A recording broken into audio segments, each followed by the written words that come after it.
Bombing, fires, shell manufacturing, the Iron Curtain, and massive debts. All this and much more in its nearly 130-year history had to navigate one of the world's largest car manufacturers, Škoda Auto. Today, I'll tell you the story that began with two men and their big dreams, Václav, Laurin, and Václav Klement. They were enthusiasts who decided to go against the tide and never give up, from bicycles to motorcycles and finally automobiles. Each crisis, from the World Wars to the Communist era, and the subsequent sale during privatization, was just another test that made the company stronger. This is a story of overcoming obstacles and the courage of two visionaries whose determination laid the foundation for one of the world's most successful brands. Join me as we dive into the fascinating history of Škoda Auto, a brand that has become a symbol of resilience and perseverance.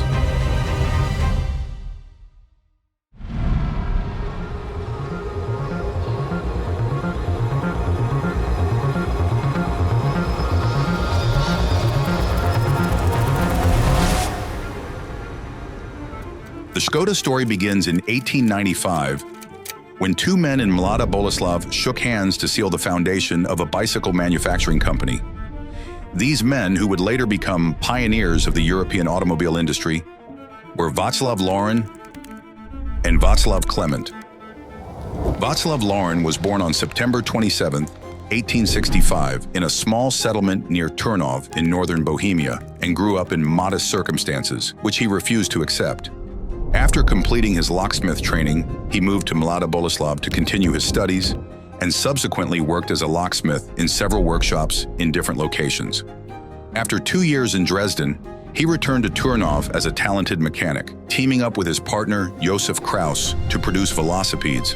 However, after 2 years, tensions between the partners began to rise, and the conflict-averse and introverted Václav Laurin decided to leave the company. He didn't want to give up on velocipedes and concluded that Turnov was too small for two bicycle manufacturers. He headed to Mladá Boleslav, where, by a stroke of fate, he met Václav Klement. Václav Klement was born on October 16, 1868. His father was a coachman in Velvery, and Václav had a happy childhood, which was shattered when his mother died when he was just 11 years old. His stepmother saw no potential in him and wanted Václav to deliver goods, using a cart pulled by oxen. Fortunately, a teacher recognized his talent and recommended him to a bookseller in Slavia. There, Václav trained for 4 years, gaining valuable experience in the cultured environment of books and the company of prominent people. At 18, he received a generous offer and became a shop manager in Mladá Boleslav. Thanks to his higher income, he could afford one of the first low-wheeled bicycles in the city. Riding became his passion and destiny, and he co-founded a velocipede club. In 1891, Václav bought the shop where he had worked and, to cover the installments, began trading in foreign bicycles. Once, when he sent his German-made bicycle, which had a faulty chain, for repairs to Ústí nad Labem, he received an insulting response from the factory director, Forster. "If you want a response from us, please write in a language we can understand." Reportedly, Václav Klement retorted, "They understand Czech money, but not the Czech language." He refused to plead further and started thinking about how to manufacture his own bicycles. Around that time, he met Václav Laurin for the first time, who had arrived in Mladá Boleslav with the same idea. Initially, they were suspicious of each other, being very different individuals. Václav Klement was an extroverted, excellent salesman with great vision, while Václav Laurin was a quiet, highly creative mechanic and hard worker. However, they shared a common goal to start producing their own bicycles, and perhaps even more. So they shook hands and, in 1895, started a bicycle repair shop. Soon they began producing their own bicycles under the brand name Slavia. But it wasn't easy. Bicycles were a luxury item that only a small portion of the population could afford. Nevertheless, they managed to expand their business, and by 1898, they had 32 workers. That same year, Václav Klement went on a study trip to France, the world leader in motorcycle production, to gather inspiration for producing their own motorbikes. He returned with a Werner motorcycle, which, however, had significant flaws. During a test ride in Mladá Boleslav, Václav Laurin knocked out his front teeth, so he spent the next year improving the design. A year later, the Laurin and Klement company introduced its first motorcycle. However, the launch was disappointing. Almost no one wanted to test or buy the machine.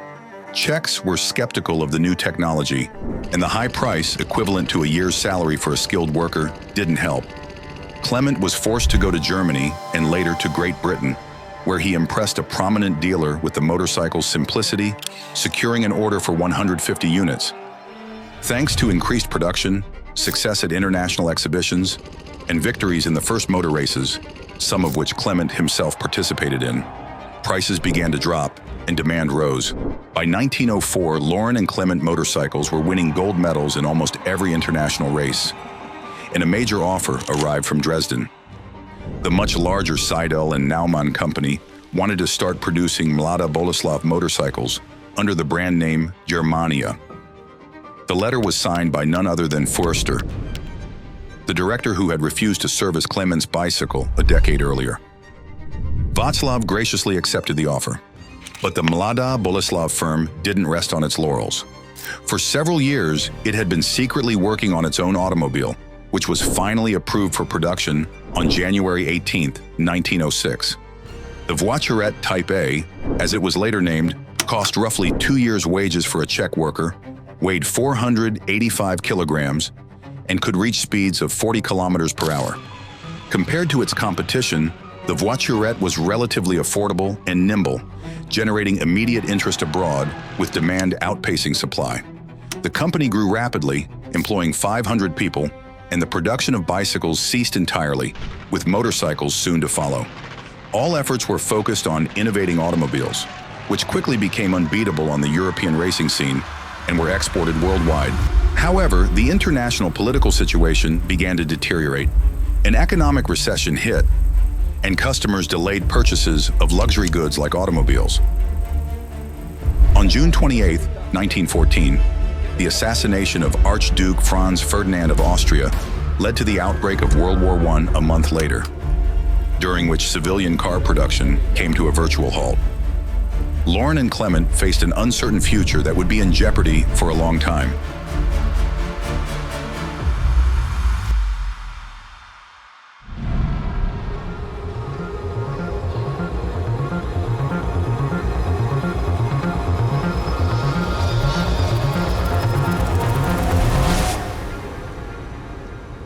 When the war broke out, mobilization was declared, and only about a third of Laurin and Klement's workers remained at the factory. 6 weeks into the war, the first wounded arrived in Mladá Boleslav by train, many of whom had previously worked at the automobile plant, and the military hospitals quickly filled up. Unfortunately, this was just the beginning. Civilian car production was virtually halted, and the company became overwhelmed with military orders from the War Ministry. Its main products were artillery shells and horse harnesses. The factory expanded to meet demand, and much of its profits were donated to support employees and the families of soldiers, who often faced hunger. The factory produced 20,000 shells per week, along with several ambulances. By the end of the war, the company was nearly profitless, with almost everything taken in taxes and fees. There was nothing left but to hope for a brighter future in the newly formed Czechoslovakia. Unfortunately, the situation didn't improve much after the war. Gasoline and raw materials for car production were in short supply, making Czech automobiles significantly more expensive than foreign competitors. They were also lagging technologically. The legislation didn't help either, as a luxury tax was imposed on automobiles. Laurin and Klement fell behind even within Czechoslovakia, ranking third in production behind Praga and Tatra. The final blow came on the night of Friday, June 28, 1924. A fire broke out at Laurin and Klement's factory, visible from tens of kilometers away, and firefighters from the surrounding area rushed to the scene. By morning, after the fire was finally extinguished, part of the factory was reduced to ashes. In order to catch up with the competition, the company desperately needed to produce truly affordable cars, as it had done before the war. However, after the disaster, there were no funds left to finance development. Václav Klement first tried negotiating with other car manufacturers, but without success. He then decided to join forces with the large engineering company from Plzeň, Škoda. Škoda's capital was about 12 times that of Laurin and Klement, so the decision was clear. Václav Laurin and Václav Klement were willing to sacrifice a large part of their stake in the company to ensure its survival. On December 29, 1925, Laurin and Klement was erased from the commercial register and became part of Škoda Auto. Václav Klement then traveled to the United States to familiarize himself with American manufacturing and automation processes. Europe lagged far behind the US, where up to 5 million cars were produced annually, compared to just tens of thousands in Europe. Unfortunately, Václav Laurin, the brilliant technician and co-founder of the company, did not live to see the implementation of modern innovations from America. He passed away on December 4, 1930.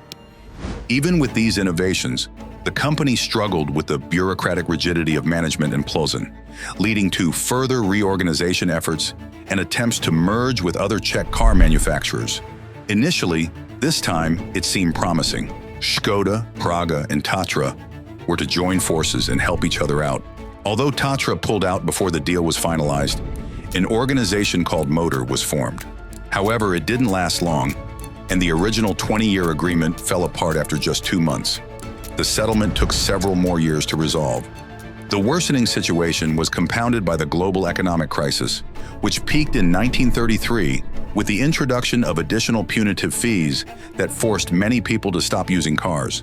One such measure was the mandatory mixing of gasoline with ethanol to boost local sugar refinery and distillery production. This led to higher gasoline prices and increased fuel consumption. Unemployment reached record levels, and within 3 years, the car manufacturer had to lay off 2,700 workers. A spark of hope was brought from the United States by Škoda's new engineer, Josef Hlaváček, who succeeded in developing truly excellent and affordable models. The Škoda Popular, Rapid, and Superb.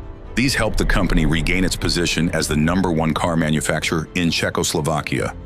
For several years, the company enjoyed growth, which was abruptly halted by the start of World War II. Additionally, on August 13, 1938, the second co-founder of the company, Václav Klement, passed away. The automobile plant fell under the control of Nazi Germany, and production gradually shifted to military materials.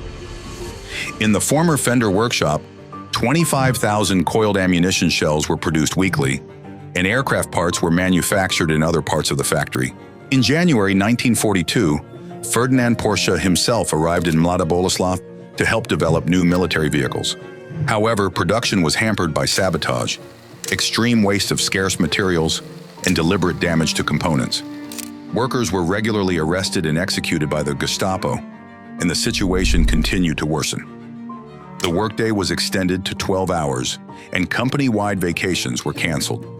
Near the end of the war, the Protectorate of Bohemia and Moravia had the highest concentration of German troops, and Škoda Works continued to increase production. Because of this, the Allies decided to launch a massive air raid on Plzeň. Shortly after 10 a.m., 526 tons of bombs were dropped on the factory. World War II in Europe ended on Tuesday, May 8, 1945. But unfortunately, the following day, Mladá Boleslav became one of the last European cities to be bombed. The Red Army, which entered the city as a liberator a day later, dropped 700 bombs on Mladá Boleslav, killing 450 people. The bombs also hit the main workshops of the car plant, and a significant fire spread across the grounds, with firefighting efforts hampered by further waves of air raids.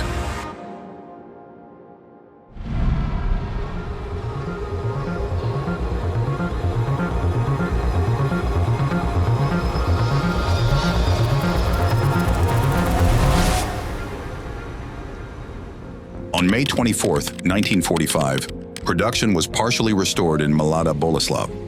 A new era began, full of expectations and big plans, but soon the harsh reality of the political situation in the Eastern Bloc would weigh heavily on the company, forcing it to fight even harder for its place in the market. Post-war Czechoslovakia saw widespread nationalization, and Škoda Auto was no exception.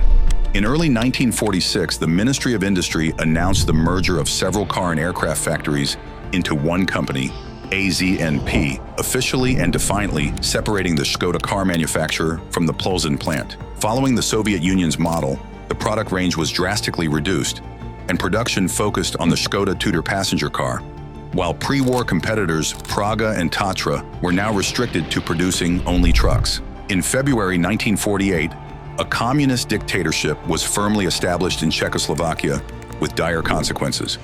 The planned economy imposed impossible deadlines, leaving no room for innovation. In 1953, the communists tried to avert the financial crisis they had caused by introducing a currency reform at the expense of the living standards and savings of their citizens. As a result, cars became an unnecessary luxury, and Škoda had to focus on exports. This effort began to bear fruit with the 440 model, which continued the company's strong reputation for family cars. An American dealer even managed to make this model a prize on a popular TV show, leading to an incredible 15,000 phone orders from the United States. While interest in Czechoslovak cars was growing worldwide, the domestic situation remained unchanged. To buy a car, one needed a special permit, and even if it was granted and a deposit paid, people often waited several years for their Škoda.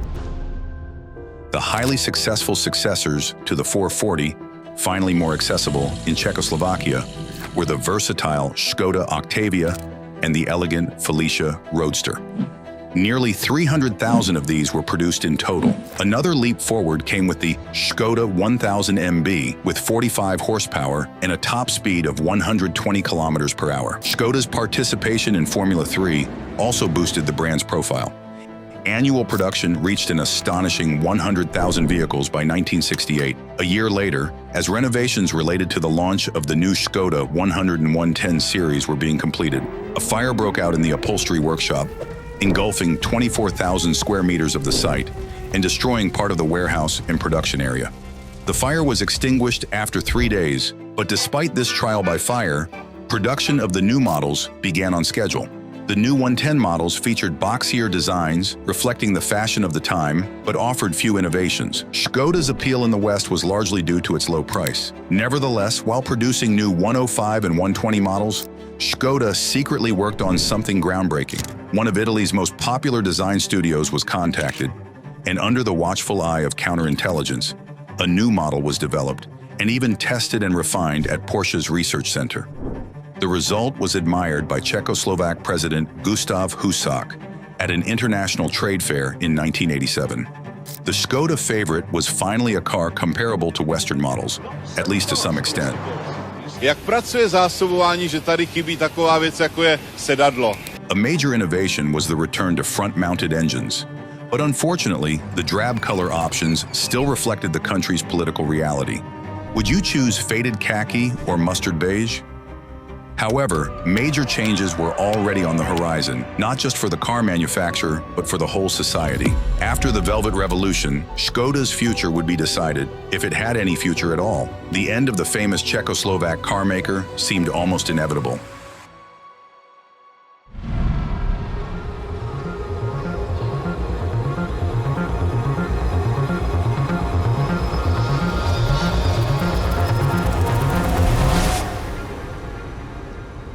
November 17, 1989, arrived. The communist regime collapsed after 40 years, and Czechoslovakia entered a new, free era. The entire country transitioned from a centrally planned economy to a market system through privatization. One of the first decisions of newly elected President Václav Havel was to declare a large-scale amnesty, and since Škoda employed a large number of convicts, production came to a halt for several days.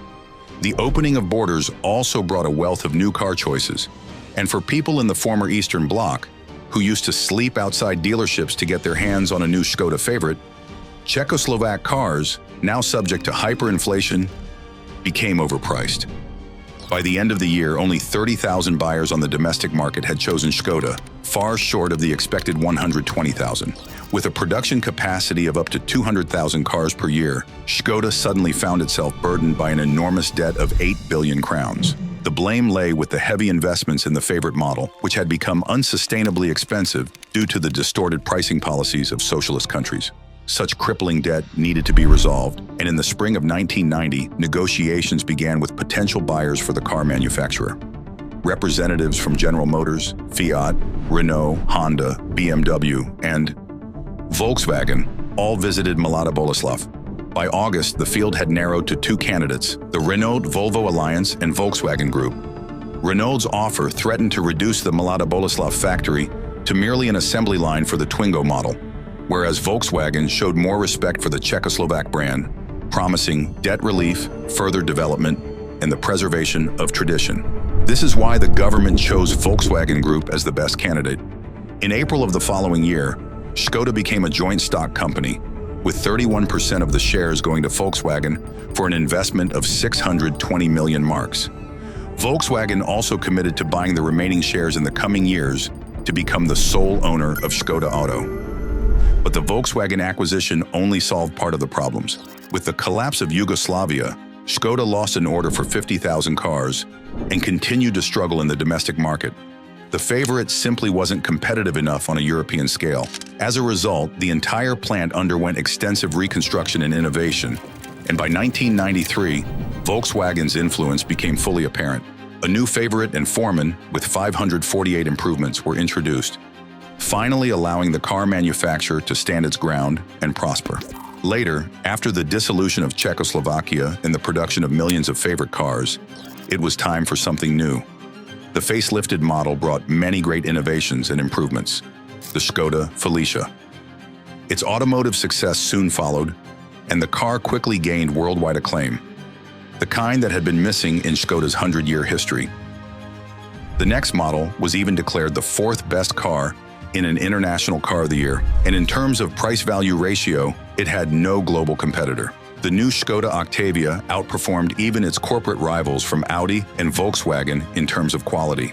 A black day came on November the 24th, 1996, when Ludvík Kalma, the first post-communist director of the company, who had led Škoda from the average favorite to the golden era of the Octavia, died in a fatal crash in his own Octavia. However, this unfortunate event didn't slow the company's growth, which continued at a rapid pace. The range was expanded with the Fabia, Superb, and other models, increasing Škoda's popularity to the point where, in 2014, the company's annual production surpassed 1 million units. Václav, Laurin, and Václav Klement would be immensely proud. Today, Škoda Auto faces one of the greatest challenges in its history, the transition to electric mobility. This shift is not just about changing technology, but represents a fundamental transformation of the entire company. How will it handle the pressure to innovate quickly as traditional combustion engines give way and competition in the electric vehicle market grows daily? Škoda must meet demanding sustainability and emission standards while continuing to meet customer expectations for reliability and quality. Success or failure in this area will determine not only the brand's future, but also thousands of jobs in the Czech Republic and Slovakia, as well as its standing in the global market. Can Škoda keep up and become a leader in this new segment? Time will tell. What do you think?